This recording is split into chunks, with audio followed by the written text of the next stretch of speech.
Two retail investors opening their brokerage apps on Monday morning, June 15, 2026. Both bought into the historic SpaceX IPO just days ago. Both are staring at the exact same ticker symbol on the Nasdaq, SPCX. The screen shows the stock price trading at an incredible $192.50. The first investor, using a Fidelity account, is ecstatic. He checks his cost basis. He got allocated shares at the initial offer price of $135. With the stock skyrocketing past $192, he is sitting on a massive 42% profit in just 72 hours. He feels like he just cracked the Wall Street code. The second investor, looking at his Robinhood account, is seeing the exact same profit numbers. He calls his friend and says, "We did it. We got into the largest IPO in human history, and we are winning."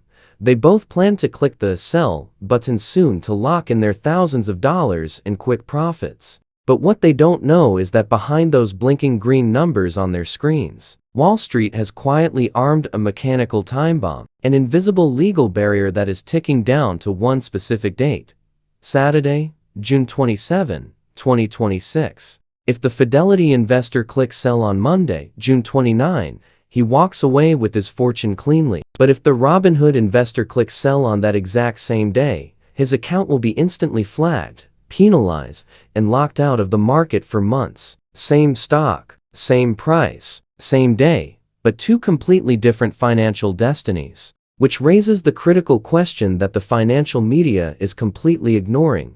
Why did retail brokers set two entirely different traps for the exact same asset? And what happens when the first hidden timer expires? Over the last 48 hours, our research team at Prosperity Levels has fully cross-checked and verified the official data. We pulled the Nasdaq listing sheets, analyzed the official Fidelity prospectus circulars, and tracked the real-time order books following the massive $75 billion debut. And what we found in the fine print has nothing to do with Elon Musk's rockets, Mars timelines, or satellite launches. It is a brutal lesson in financial realism, a calculated liquidity trap designed to separate retail FOMO from institutional smart money. You see, the initial hype told you that SpaceX uniquely set aside 30% of its historic offering exclusively for everyday retail clients. The media called it a victory for the little guy. But they didn't tell you about the structural barrier designed to keep that 30% frozen while the big players manipulate the float.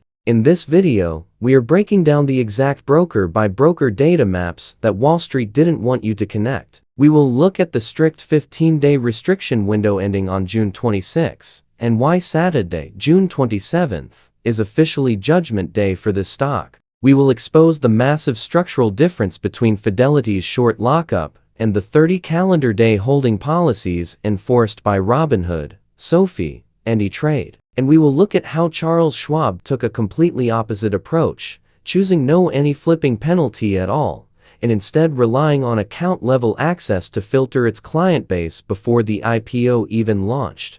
But more importantly, we will look at the massive institutional counterweight that is about to collide with this retail wave. The index fund buying timeline starting next week, where passive trackers will begin aggressively absorbing shares. If you are holding SPCX shares right now, or if you are waiting on the sidelines with cash, thinking about buying in, you are standing in the most volatile zone in recent market history. If you execute your strategy blindly based on news headlines, you are the exit liquidity. But if you understand the structural flow of the lockup expiry, you can navigate this wave exactly like an institutional fund. You will know exactly when to hold, when the artificial dip is coming, and when the absolute best buying window opens. Welcome back to Prosperity Levels. I'm Kevin. Put away the hype, ignore the Twitter threads, and let's look at the cold, hard verified market numbers. Let's look at the data.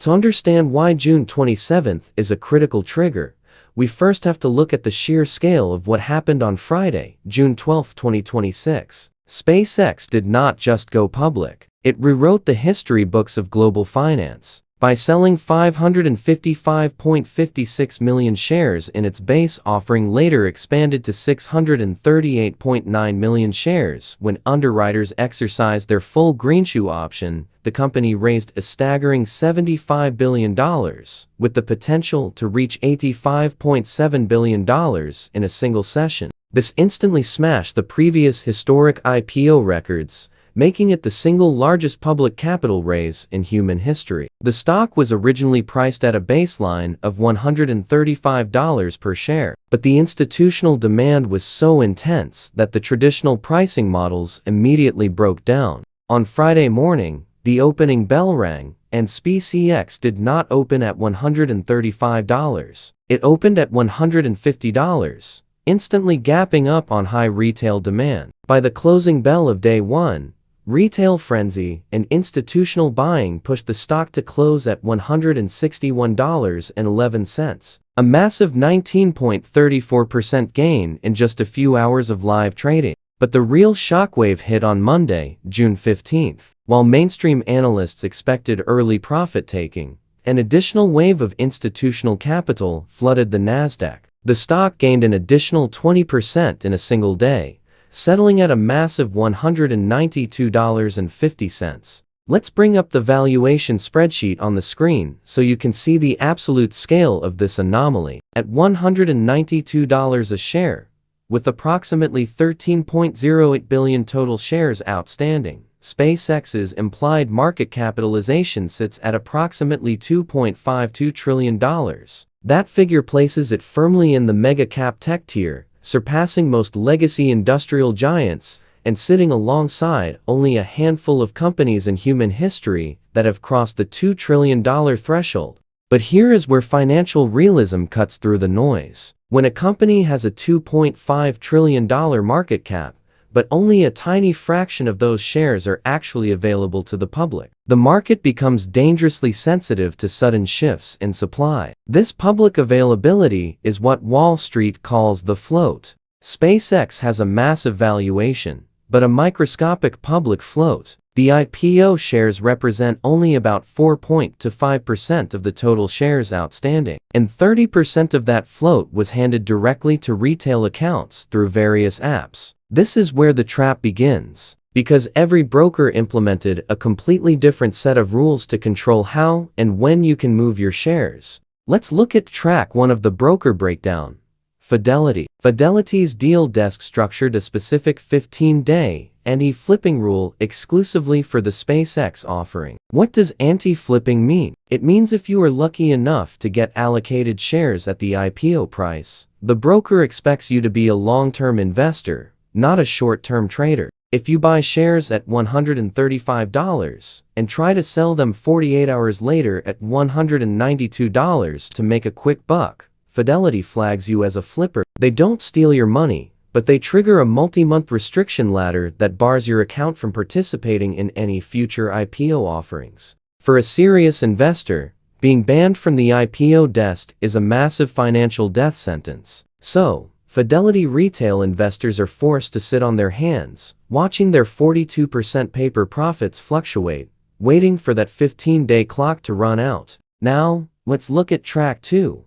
The fintech apps Robinhood, SoFi, and E-Trade. If you think a 15-day lockup is restrictive, these platforms went twice as far. Their prospectus circulars confirmed a strict 30 calendar day holding policy. If you received a retail allocation of SpaceX through Robinhood or SoFi, you are structurally locked in for a full month. You must hold those shares for 30 calendar days to sell them completely penalty-free. If you break this window, the platform triggers severe account penalties and revokes your IPO access privileges. For Robinhood specifically, a first violation means a 60-day ban from IPO access across every deal on the platform. For SoFi, violations bring bans of 180 days, then 365 days, then a permanent block. Then we hit the most important outlier in this entire story, track 3. Charles Schwab. Early internet rumors got this one completely backwards. Charles Schwab is not stricter than its competitors on this deal. It is the only major broker with no anti-flipping policy whatsoever on the SpaceX IPO.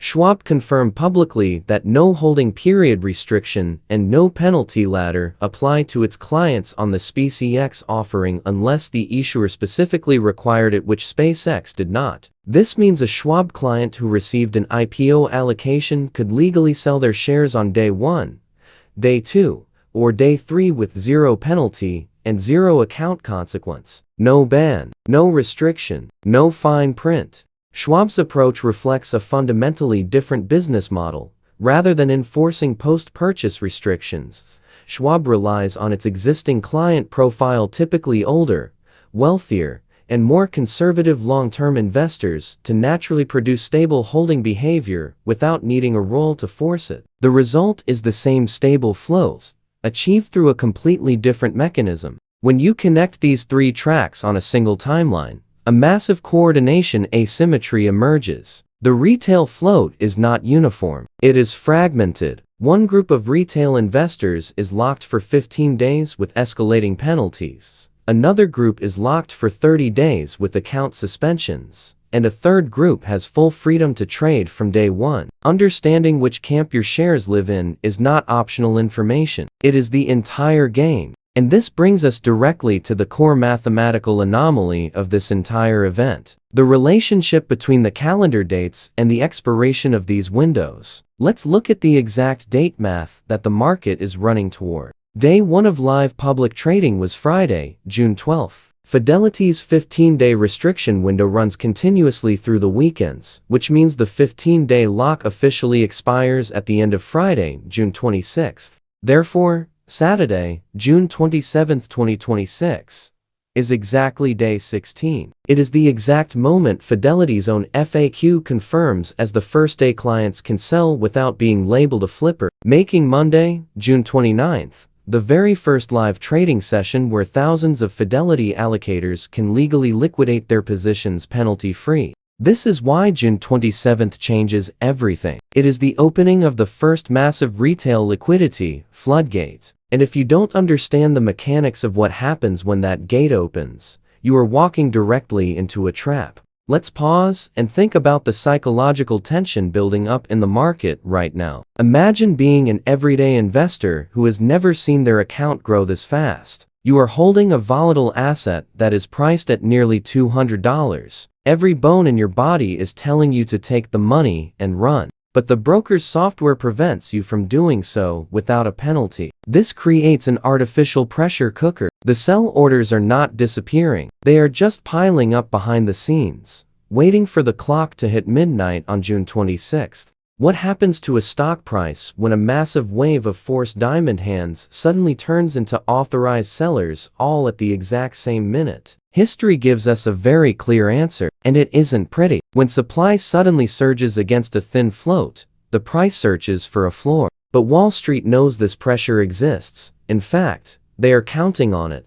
Because while you are locked in your broker's cage, institutional funds are setting up their net at the bottom of the cliff. They are tracking the exact same date, June 27th, but they aren't planning to sell. They are planning to buy your panic. To see how this trap operates on a grand scale, we have to look at the hidden counterforce, the massive, slow-moving entities that retail investors rarely track, passive index funds. While retail traders are looking at daily charts, these multi-trillion-dollar funds operate on strict, automated calendar protocols. And our verified data reveals a critical structural buying window converging directly with the retail lockup expiry. Nasdaq implemented a fast entry rule effective May 1, 2026, allowing newly listed companies ranked in the top 40 by market capitalization to enter the Nasdaq 100 index after just 15 trading days of seasoning down from the previous standard of approximately 6 months. SpaceX, listing as one of the largest companies in the U.S. by market cap,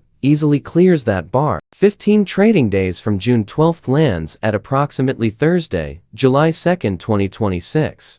Because SpaceX raised $75 billion and instantly achieved a multi-trillion-dollar valuation, it cannot be ignored by the broad Nasdaq-based equity indexes. It is mathematically too large to leave out. By rule, Passive index funds that mirror the Nasdaq 100 must allocate a proportional percentage of their capital to SPCX once the 15 trading day seasoning period is complete. This means that around the first week of July, an automated, non-negotiable wave of institutional buying will enter the order books. These funds do not care if the stock is trading at $135 or $192. They have a rules-based mandate to buy, regardless of price. Estimated mechanical buying through the Nasdaq 100 alone is projected in the low to mid-double-digit billions of dollars. Mainstream financial media will look at this institutional inflow and tell you, look, the big institutions are buying SpaceX. The price is going to the moon. They will use this passive buying wave to generate a secondary wave of retail FOMO. And everyday investors will read those headlines, think they are following the smart money, and buy more shares at peak prices.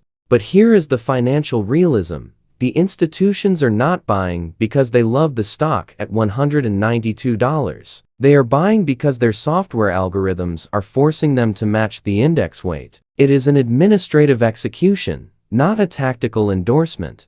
And Wall Street's smart money, the hedge funds, the market makers, and the private equity desks understand this mechanics perfectly. They know that the index fund rebalancing provides a structural price floor converging with the retail lockup expiry window. They are absorbing the initial market friction. This creates a dangerous window of false stability. For several trading days surrounding the June 27th expiry, the stock price might look completely unshakable, hovering near its record highs. The retail investor holding shares on Fidelity or Robinhood looks at their account and thinks, the lockup doesn't matter. The demand is too strong. I'm going to hold forever. And right when the retail investor is lulled into absolute comfort, the calendar flips to Saturday, June 27th. The market is closed, but the software locks on. Fidelity accounts quietly dissolve. On Sunday night, June 28th, thousands of retail investors who have been staring at a 42% profit for 15 days straight begin typing out their plans. They log into their apps and preset their market sell orders for Monday morning. They want their cash. Now, let's look at the order book mechanics. On Monday, June 29, at exactly 9:30 a.m. Eastern Time, the opening bell rings. Suddenly, millions of retail-owned shares from the Fidelity tranche hit the Nasdaq order book simultaneously. But who is standing on the other side of those sell orders to buy them? The Nasdaq 100 passive index funds are still inside their 15 trading day seasoning window. Mandatory accumulation does not begin until approximately July 2nd. The organic institutional buyers who entered during the first week of trading are no longer aggressively chasing shares at elevated prices. The artificial cushion is thinning exactly when retail supply hits its peak. When a massive wave of supply hits a market where the primary buyer has stepped back, the price discovery mechanism reacts violently. The stock price doesn't just slip. It gaps down. It drops to find where the next layer of organic demand actually sits.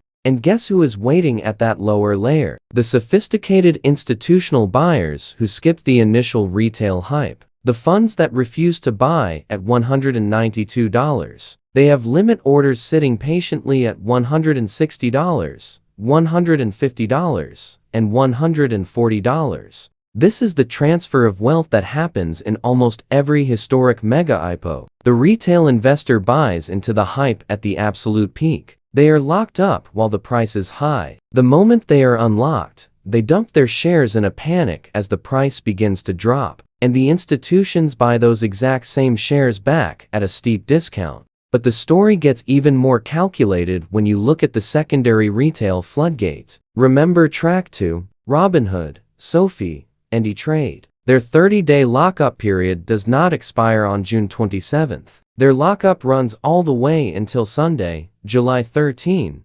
2026. Think about the psychological torture this second group of retail investors will experience. On June 29th, they watch their fellow retail investors on Fidelity dump their shares and cause a price correction. They watch their paper profits shrink from 40% to 20% to 5%. They want to sell to protect whatever is left of their capital, but their app shows a warning message. Selling now will result in an anti-flipping penalty and suspension of your account privileges. They are trapped, forced to watch the market slide for another 2 weeks. By the time Monday, July 14th rolls around, the first trading day after the Robinhood and SoFi unlock, the psychological fatigue will reach its absolute peak. The investors who promised themselves they would hold SpaceX for 10 years will be so exhausted by the volatility that they will click the sell button just to stop the pain. They will sell their shares back to Wall Street at a price that might be close to or even below the initial $135 IPO price. The cycle of transfer is complete.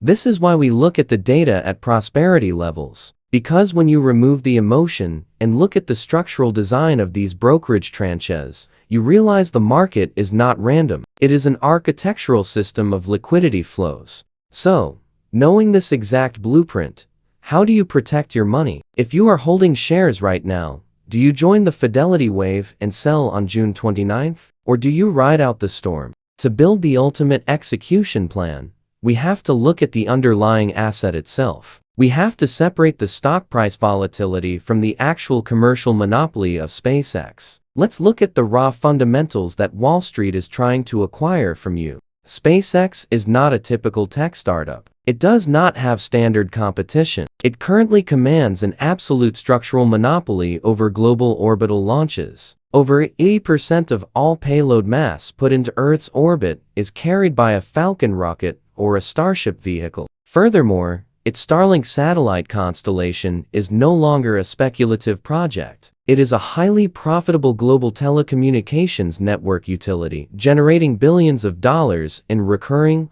high-margin cash flow. This is exactly why the valuation reached approximately $2.52 trillion within days of hitting the Nasdaq. So, the long-term thesis for owning this company remains completely solid. If you hold this stock for 5 to 10 years, it has the structural potential to become one of the most valuable corporations in human history. The problem is not the company. The problem is the entry price and the short-term manipulation of the float. If you bought shares at the IPO price of $135, you hold a highly valuable asset at an excellent cost basis. The worst thing you can do is let short-term retail panic on June 29th or July 14th scare you into selling your long-term position. But if you miss the IPO allocation, and you are standing on the sidelines with cash right now, buying in at $192 during the peak of the index fund accumulation window is an incredibly low probability move. You are overpaying for an asset right before a major supply shock hits the market. The data shows that your greatest edge as a retail investor is not speed. It is patience. It is the ability to sit on your cash reserves and wait for the structural timelines to work in your favor.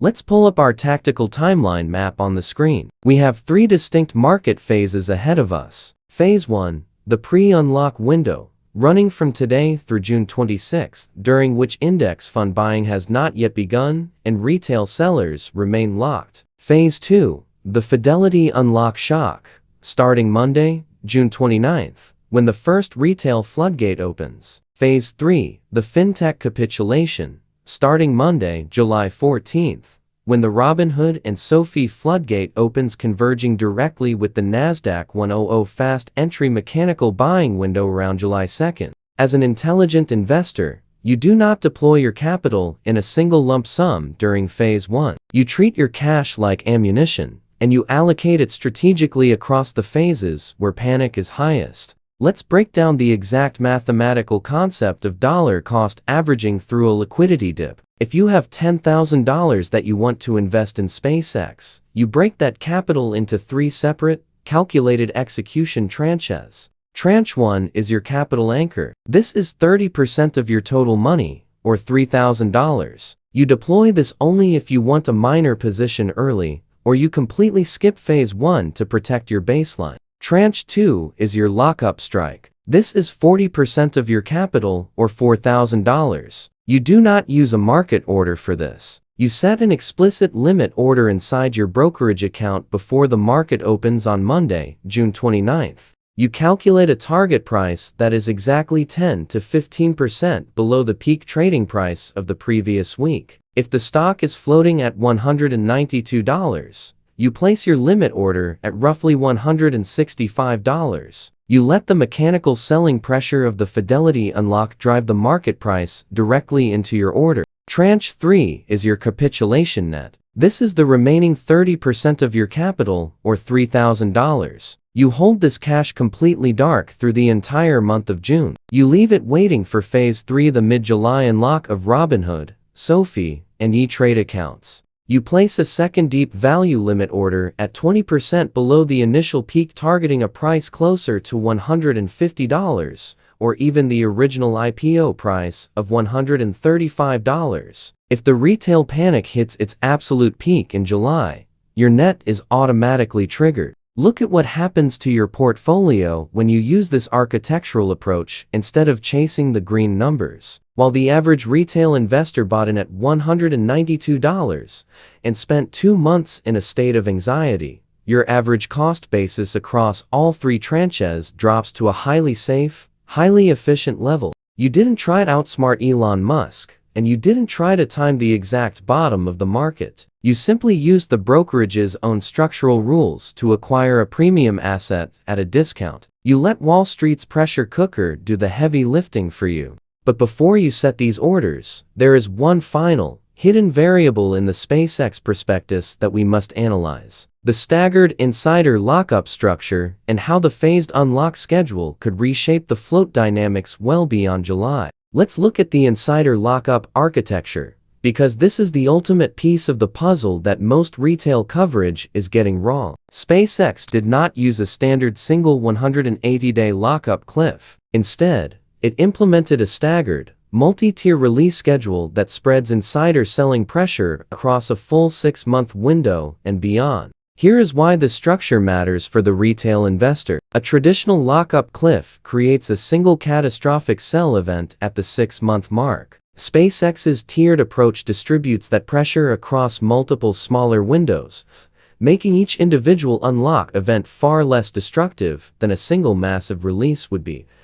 The first insider unlock trigger is earnings-based, not calendar-based. After SpaceX reports its earnings for the quarter ending June 30, expected sometime between mid-July and early September 2026, eligible insiders can immediately sell up to 20% of their locked shares. On top of that, if the stock is trading at least 30% above the IPO price of $135 for 5 of any 10 consecutive trading days before that earnings release, an additional 10% of insider shares become eligible for sale. That 30% threshold above the IPO price puts the trigger level at $175.50. This means that while Fidelity and Robinhood users are creating temporary volatility in late June and mid-July, the underlying institutional float has its own separate supply calendar running in parallel. 2 independent waves of selling pressure, retail and insider, are approaching the market from different directions on different timelines. Understanding both calendars simultaneously is what separates a sophisticated trade from a blind guess.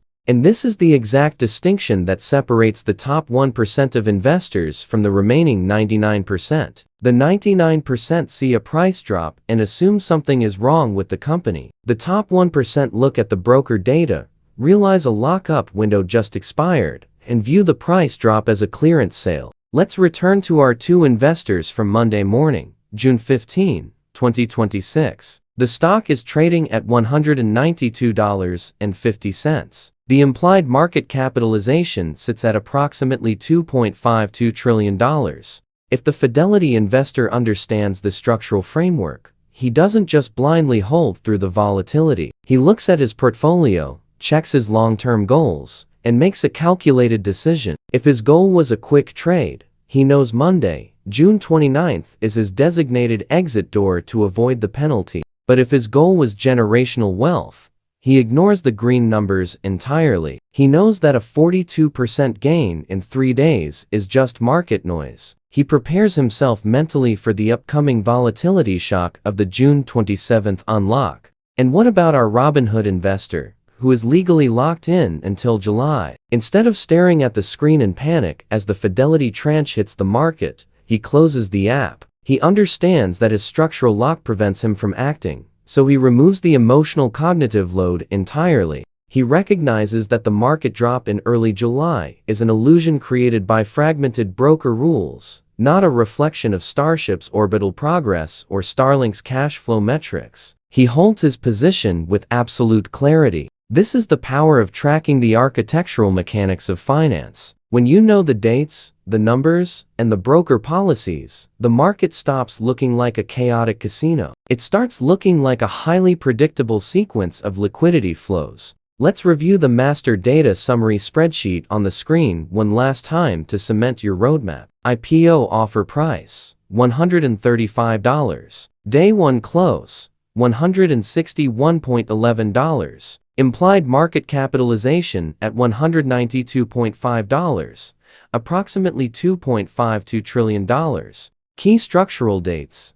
Fidelity unlock window opens Monday, June 29, 2026. Fintech capitulation window opens Monday, July 14, 2026. Nasdaq 100 fast entry mechanical buying on or around Thursday, July 2, 2026. First insider unlock trigger, earnings release for Q2 2026, estimated mid-July to early September 2026. Full lockup expiry approximately mid-December 2026. Elon Musk lockup runs until approximately June 2027. No early release provisions apply to him. If you are an intelligent capital allocator, your marching orders are now completely clear. Rule number 1. Do not buy the SPCX ticker at its current peak during the pre-unlock window. You are walking directly into an institutional premium with a retail supply shock approaching from behind. Rule number 2. If you hold IPO allocated shares, do not let retail panic scare you out of a generational monopoly asset. The volatility is temporary. The structural monopoly is permanent. Rule number 3. If you are waiting on the sidelines with cash, set your limit orders in advance. Do not rely on your emotions to click the buy button when the market is red and the headlines are screaming panic. Let the automated architecture of your broker execute your strategy for you. Set your tranche 2 limit order at 10 to 15% below the peak to catch the Fidelity wave on June 29th. Set your tranche 3 limit order at 20% below the peak to catch the Robinhood capitulation in mid-July. This is the essence of financial realism. We do not gamble on hype, and we do not chase green candles. We analyze the structural engineering of the market, identify the friction points, and position our capital exactly where the liquidity must flow. The largest IPO in human history has given retail investors an unprecedented opportunity, but it has also created an unprecedented testing ground for your discipline. Wall Street wants your shares. The brokers want your transaction fees. The question is, will you hand your capital over to the institutional engine? Or will you use their own mechanical blueprint to build your own prosperity level? The data does not lie. The timelines are set. The decision is entirely yours. Let's look at one final historical comparison before we close the ledger on this event. In 2012, when Facebook went public, the initial retail hype pushed the stock up on day 1. Within a few weeks, early lockups expired, retail panic hit, and the stock crashed over 40% below its IPO price. The media called it a total disaster. Retail investors dumped their shares in a massive wave of capitulation, but the institutions quietly accumulated those exact same shares at $17 apiece. Today, those same shares are the foundation of a multi-trillion-dollar tech monopoly. History does not repeat itself, but it rhymes perfectly. SpaceX is the Facebook, the Tesla, and the NVIDIA of the next decade combined into a single aerospace asset. The short-term price discovery phase over the next 45 days is simply a grand filtration mechanism. It is filter out the day traders, the speculators, and the emotional allocators. It is consolidating the asset into the hands of those who understand the architecture of wealth. Make sure your account is positioned on the right side of that filtration filter. If you found this data breakdown valuable, make sure to hit the subscribe button and turn on notifications. At Prosperity Levels, we don't cover daily market noise or speculative rumors. We deliver deep financial realism and verified analytical mechanics to help you scale your capital safely. Share this video with anyone you know who is currently holding SPCX shares or planning to buy into the space economy. Let's protect retail capital by spreading real, unshakable financial math. I want to hear from you directly in the comment section below. Which broker are you currently using to track the SpaceX IPO? Are you currently holding shares? Or are you waiting with cash for the June 27th unlock window to strike? Drop your target purchase price or your execution strategy right now. Let's keep each other accountable, analyze the order books together, and build a community of disciplined wealth allocators. Remember, your financial level is not determined by the amount of risk you take. It is determined by the clarity of your system and the depth of your consistency. Stop trading, start engineering, and let the numbers do the heavy lifting. We will be monitoring the Nasdaq order books closely as the July 2nd Nasdaq 100 fast entry window approaches to track the exact index fund inflows in real time. Stay tuned for our next deep dive update as the lockup expiration dates draw closer. Thank you for watching Prosperity Levels. I'm Kevin. The data is on your screen. The playbook is in your hands. Now, go build your wealth machine.